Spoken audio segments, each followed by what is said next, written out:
আসসালামু আলাইকুম বন্ধুরা, কেমন আছেন সবাই? আশা করি সবাই ভালো আছেন। মূলত থাইল্যান্ডে আপনারা যারা ই পাসপোর্টের জন্য আবেদন করছেন বা ই পাসপোর্ট নিয়ে আপনারা চিন্তাভাবনা করতেছেন, ই পাসপোর্ট নেবেন, তো সেটা কিভাবে নেবেন? আপনারা জানেন যে বর্তমানে কিন্তু নতুন একটি নিউজ আসছে, সেটি হচ্ছে 2 জানুয়ারি থেকে, মানে 2025 সালের 2 জানুয়ারি থেকে আপনারা চাইলে ই পাসপোর্ট নিতে পারবেন।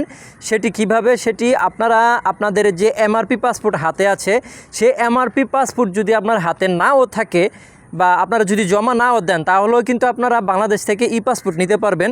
সেটি কিভাবে? কারণ আপনারা জানেন যে যারা মূলত প্রবাসীরা আছেন, তারা কিন্তু এমআরপি পাসপোর্টে 5 বছর মেয়াদি একটি পরিকল্পনা করে কিন্তু আপনার করা হয় যে এমআরপি পাসপোর্ট। তবে বর্তমানে আপনারা যদি ই পাসপোর্ট করে থাকেন, ই পাসপোর্টের ক্ষেত্রে কিন্তু 10 বছর মেয়াদ পাবেন। আর সবচেয়ে বড় কথা হচ্ছে, আমি যতদূর জানি উন্নত বিশ্বে বা উন্নত যতগুলো রাষ্ট্রে আমাদের বাংলাদেশি প্রবাসীরা রয়েছেন, সবাই কিন্তু ই পাসপোর্টের প্রতি আগ্রহী, কারণ ই পাসপোর্ট একবার করলে 10 বছরের কোনো সমস্যা ভুগতে হয় না। তো এখন বাংলাদেশ প্রবাসী কল্যাণ মন্ত্রণালয় তারা সিদ্ধান্ত নিয়েছেন এবং আপনাদের থাইল্যান্ডে যারা বাংলাদেশ দূতাবাস রয়েছেন তাদের কর্তৃক উভয় পক্ষের যে কথাবার্তা, সেই কথাবার্তার মাধ্যমে একটি সিদ্ধান্ত নেওয়া হয়েছে। আপনারা যারা ই পাসপোর্টের জন্য আগ্রহী, সেই ক্ষেত্রে আপনারা 2 ডিসেম্বর 2025 থেকে কিন্তু কোনো পাসপোর্ট জমা ছাড়া আপনাদের হাতে পাসপোর্ট জমা দিতে হবে না। এমআরপি যে পাসপোর্টটি আছে, সে পাসপোর্ট আপনাদের জমা দিতে হবে না। জমা ছাড়াই আপনারা ই পাসপোর্ট উঠাতে পারবেন। তো সেটি কিভাবে, সেটি যদি আপনারা আরেকটু ডিটেলসলি জানতে চান বা আপনারা যদি অ্যাপ্লাই করতে চান, তাহলে সেক্ষেত্রে আপনারা যারা থাইল্যান্ডে বাংলাদেশি যে দূতাবাস রয়েছেন তাদের সাথে অবশ্যই খুব শীঘ্রই যোগাযোগ করবেন। 2 জানুয়ারির আগেই যোগাযোগ করবেন এবং 2 জানুয়ারি থেকে কিন্তু মূলত এই মানে যে প্যাকেজটি বা এই যে অফারটি, সেটি কিন্তু চালু হয়ে যাবে।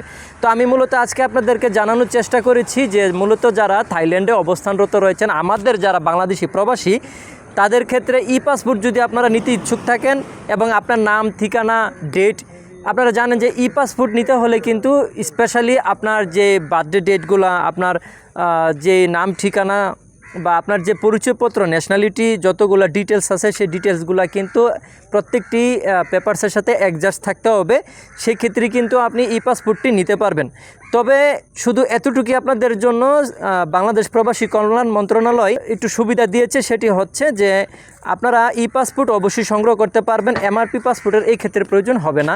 সেটা আপনারা খুব শীঘ্রই 2025 জানুয়ারি মাসের 2 তারিখ তখন থেকে কিন্তু এই অফারটি চালু হবে। আপনারা যারা মূলত আছেন থাইল্যান্ডে অবস্থানরত মানুষ, তারা অবশ্যই আপনাদের দূতাবাসে যোগাযোগ করবেন। আর জানেন যে আমাদের যে বর্তমান যে সরকার, উনি আসার পর থেকে কিন্তু আমাদের বিশেষ করে পাসপোর্ট নিয়ে অনেক সুন্দরভাবে কাজ করছেন। কারণ উনি নিজেও কিছুদিন আগে ব্রিফিং দিয়েছিলেন বা একটি সাংবাদিক সম্মেলনে বলেছিলেন যে পাসপোর্ট বাংলাদেশের প্রত্যেকটি নাগরিকের মূল একটা বিষয় আর কি, যে একটা অধিকার।